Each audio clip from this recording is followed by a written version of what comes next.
뭐 국민의힘 윤석열 후보의 최근 여론조사 동향을 봤는데요. 네. 이번 주초 그리고 지난 주말에 나온 이런 여론조사들은 대부분 윤석열 후보가 이재명 후보를 상당 격차로 앞서가고 있고, 그렇죠. 대다수 여론조사에서는 윤석열 후보는 지금 40% 벽을 넘어선 걸로 지금 나와 있거든요. 지금 이제 가장 최근에 나온 게요. 예. 그 1월 22일부터 23일 양일간에 실시된 그 JTBC, JTBC 여론조사가 따끈따끈한 거거든요. 아, 그렇죠. 여기서는 윤석열 37.8%, 이재명 33.6%로 4.2% 차이가 납니다. 4.2% 차이가 나고요. 근데 그 전주 대비하면은 실제로 윤석열 후보가 4.9% 상승했고, 이재명 후보는 1% 하락했고, 안철수 후보는 3.9% 하락했고. 지금 안철수 후보로서도 어떻게 보면은 지금 10에서 15% 사이에 딱 갇혀 있거든요. 네, 갇혀버렸습니다. 전에 한번 갤럽 조사에서 17%가 나온 이후 어느 여론조사에서도 이제 15%를 넘지를 못했어요. 그렇죠. 뭐 김종인 전 총괄위원장 얘기대로 안철수 후보 지지율이 뭐 한 20%는 돼야 단일화의 가속도가 붙을 거다. 서로 누가 이길지 모르니까 맞습니다. 한번 해봅시다 하는데 지금 안철수로서도 지금 어떻게 보면은 대부분의 여론조사가 하향세고 정체 상태로 빠져 들어갔거든요. 10에서 15%. 결국은 사이. 윤석열이 오르니까 안철수가 내려간다 그 얘기 아닙니까? 그렇죠.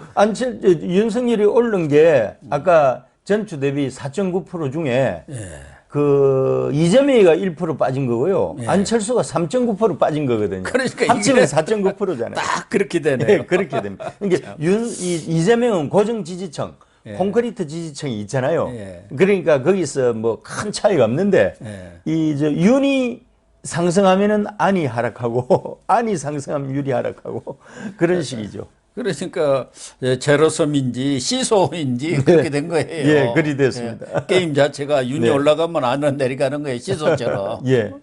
근데 이제 야권 단일화를 했을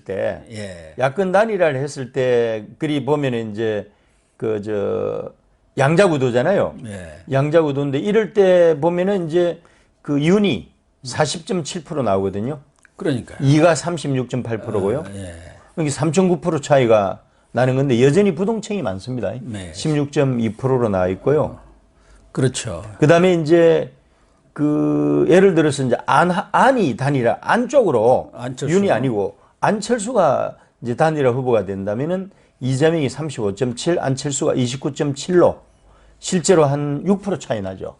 그러니까 기존에는 어느 여론조사든 단일화가 될 경우 이재명을 근소한 차라도 오차 범위 내에서 이기는 걸로 나와 있었고 오히려 안이 더 높은 여론조사가 많았어요. 많이 나왔었죠. 근데 지금 이제 안 진다는 거 아닙니까? 안으로 단일화되면은. 아니 제자리로 간 거죠. 그러니까 윤석열 후보가 올라가 버리니까 안철수는 쫙 빠지는 거고 빠져버렸습니다. 단일화 되더라도 그만큼 이제 이재명을 이길 수 있는 동력이 없잖아요. 동력이. 그렇죠. 동력이 없죠. 맞습니다. 그래서 이런 조사들을 보면 안철수로서는 상당히 어떻게 보면은 고민스럽지 않겠나 그런 생각도 들고 한때 안철수 진영에서 좀 들떠 있었잖아요. 이거 잘하면 곧 20% 가고 뭐 단일화해도 한번 해볼 만하겠다 그런 정도까지 갔는데 급해서 그런가 딸 설희 씨까지로 그 뭐 박사 아닙니까?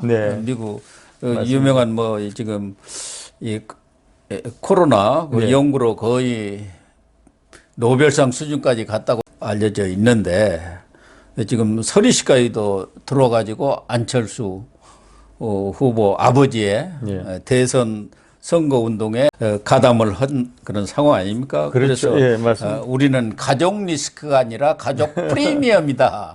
뭐 이런 것을 좀 보여주려는 거 아닌가 하는 생각이 드는데 최근에 이런 데드락 상태를 극복하기 위해서 최진석 그 상임선대위원장 있죠? 예. 상임선대위원장이 홍준표하고 회동을 했잖아요. JTBC는 그렇고 빅데이터는 어떻게 나와 있습니까? 빅데이터는요. 빅데이터가 좀 중요한데. 예, 빅데이터는 3자 구도였을 때 윤석열이 38.3%에서 39.5% 나왔고요.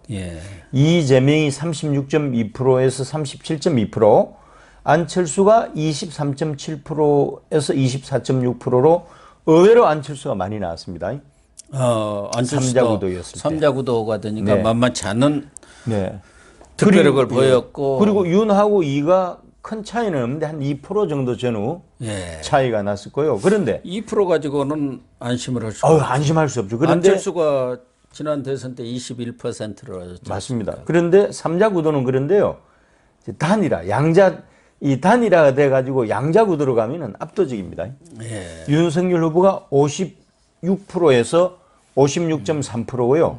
이재명 후보가 44%에서 43.7%니까 엄청난 격차죠. 그렇습니다.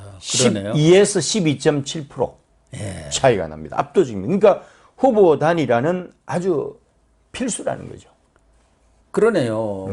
민주당 그 서울시당 내부 보고서에서도 단일화되면은 필패다. 필패로 나왔습니다. 그런데 뭐 이렇게 단일화되니까 윤석열로 이러면은 뭐 한 12% 이런 정도 차이가 나버리지 않습니까? 압도적입니다. 압도적이네요. 다만 안철수 잠재적 득표력이 의외로 강하다. 이런 면을 볼 수가 있는데 지금 윤석열 후보가 이렇게 상승세 또 40%를 넘는 것은 지금 여론조사 상으로 보면 2030에서 완전히 회복이 됐거든요. 그렇습니다. 저는 2030이 빠져가지고 이재명한테도 밀렸는데 이제는 뭐 이재명하고 차이가 뭐 20% 뭐 많게는 30%가 넘는 것도 있어요. 이대남 20% 20대의 그 KSOI가 조사한 거 보면은 48.9 대 16.8. 그러니까 뭐 32.1%의 차이가 나버리는 거예요. 이재명은 16.8분이 안 되는 거예요. 압도적이거든요. 2030은 뭐 우리가 거의 다시 이제 그 회복을 한 셈이네요. 그리고 홍준표를 한테 지지했던 2030조차도 요즘 저 홍준표 그 팬카페 탈퇴가 만리장성이라고 그러잖아요.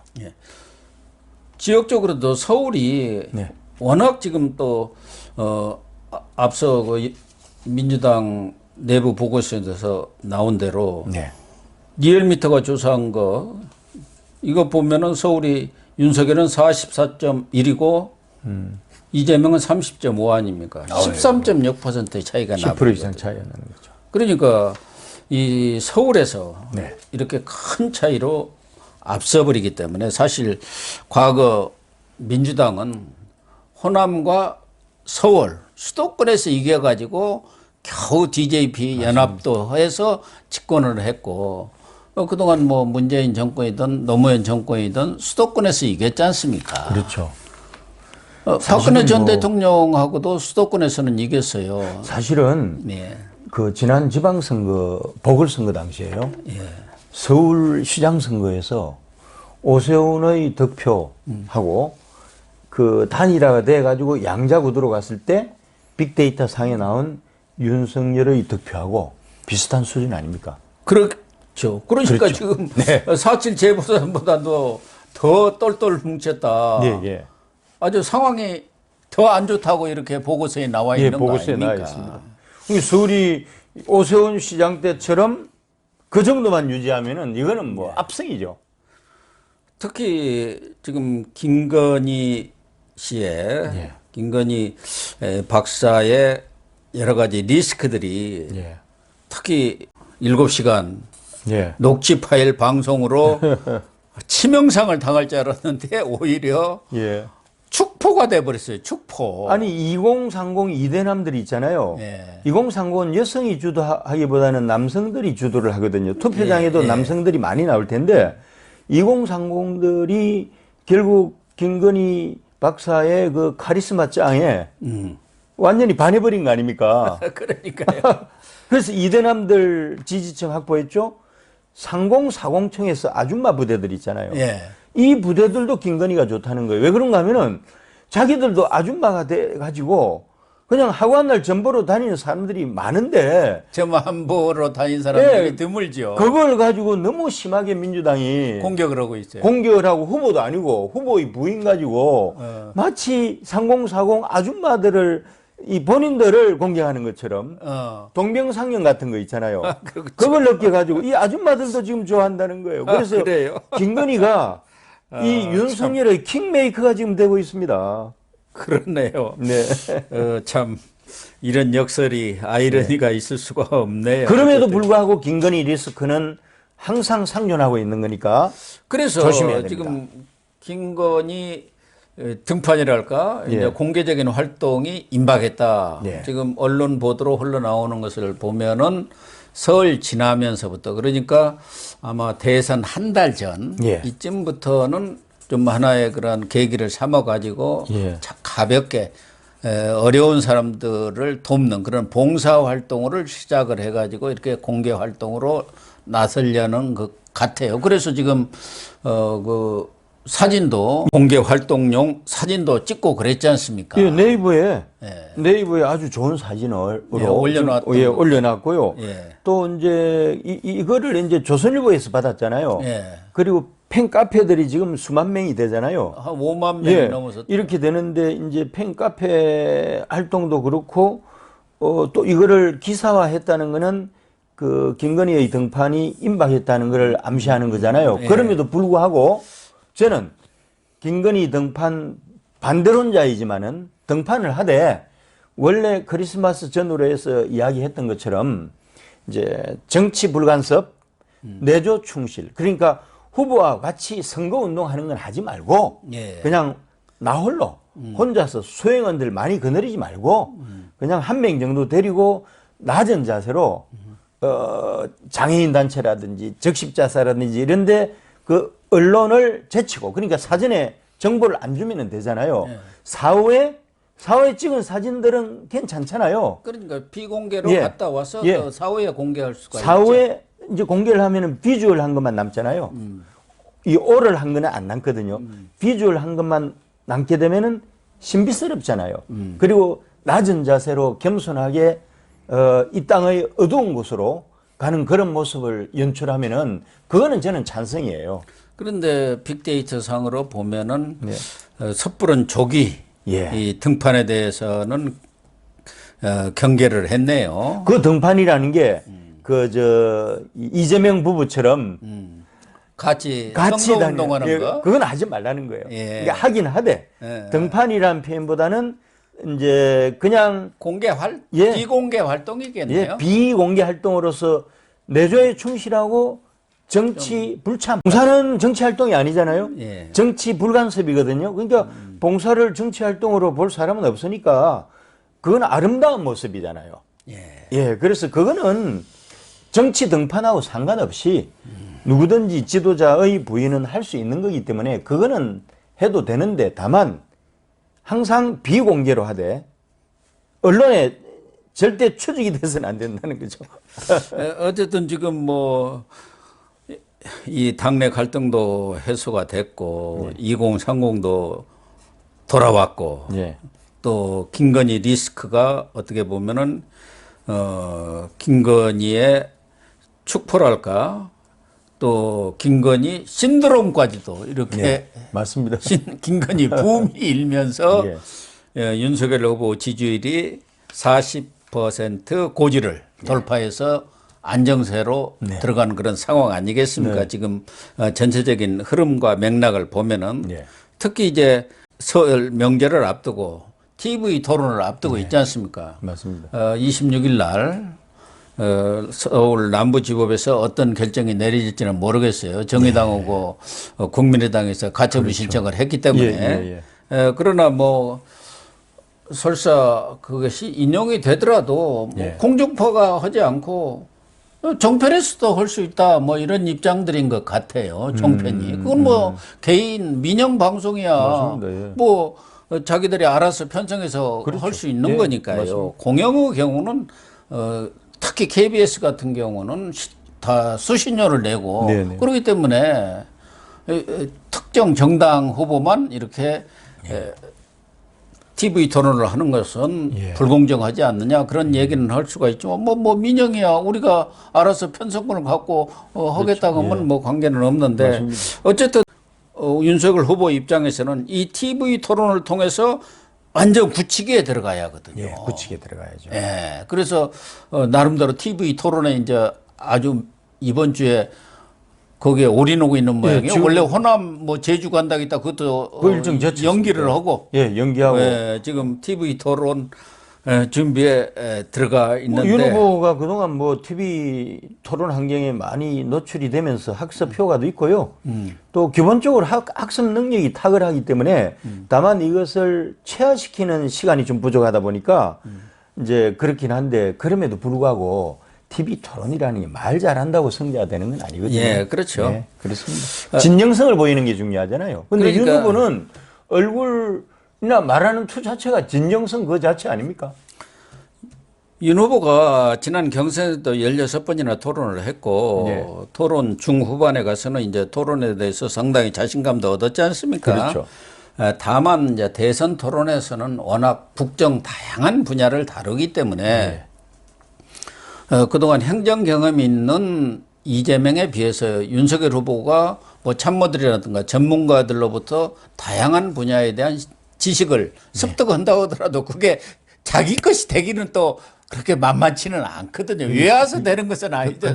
그게 시간이 걸립니다. 네, 그게 이제 얼만큼 잘 발현이 될 것인지 그게 하나의 관건인데 제가 볼 때는 워낙 이재명이는 본인이 아무리 말을 잘하고 뭐 그런 걸 떠나서도 말 바꾸기, 거짓말한 거, 뭐 대장동 이것만 가지고도 충분히 뒤집을 수 있어요. 이재명은 이미지가 거짓말쟁이라는 이미지가 있어가지고 아무리 말을 잘해도 진정성이 없어요. 예. 그러니까 아무리 우리 후보가 말을 못하더라도 우리 후보는 그 자체가 진정성이에요. 그래서 저는 해볼만 합니다. 이 설 명절을 앞두고 양강 TV 토론이 30 또는 31일에 성사가 돼가지고 진짜 벌어지면은 확실히 승세를 굳히지 않겠나. 그렇죠. 그런 상황에서 이제 2월 24일인가요? 그쯤에서 아마 저 후보 등록에 들어갈 텐데 그러면은 아주 여유를 가지고 대선전에 임할 수가 있죠. 굳히는 거예요. 그래서 큰 무리가 없는 한 굳히기에 들어갈 것 같고요. TV 토론이 역대 선거에서 보면 결정적인 건 아니거든요. 그렇습니다. 그래서 미국에서도 TV 토론이 아주 중요하다고 하지만 또 결과들을 이렇게 보면은 TV 토론이 그렇게 대선 결과를 좌우했다. 그런 또 연구 결과도 별로 없더라고요. TV 토론이라는 게 뭐 말 잘한다고 해서 절대 이길 수 없다는 것도 언더독 현상이라는 게 있지 않습니까? 좀 약자에 대해서 뭔가 그 말을 못하고 뭐 그런 사람에 대해서도 오히려 더 동정심이라든가 이런 게 가는 경우가 있기 때문에 TV 토론은 끝나기 전까지는 TV 토론이 딱 끝나고 나서 우리 무슨 골프에 장갑을 벗을 때 안다는 것처럼 그것도 TV 토론도 끝나봐야 합니다. 그렇죠. 아무리 누가 달인이고 뭐 고수고 해도 국민들의 판단이 전혀 다른 경우도 많지 않습니까? 그렇죠. 예.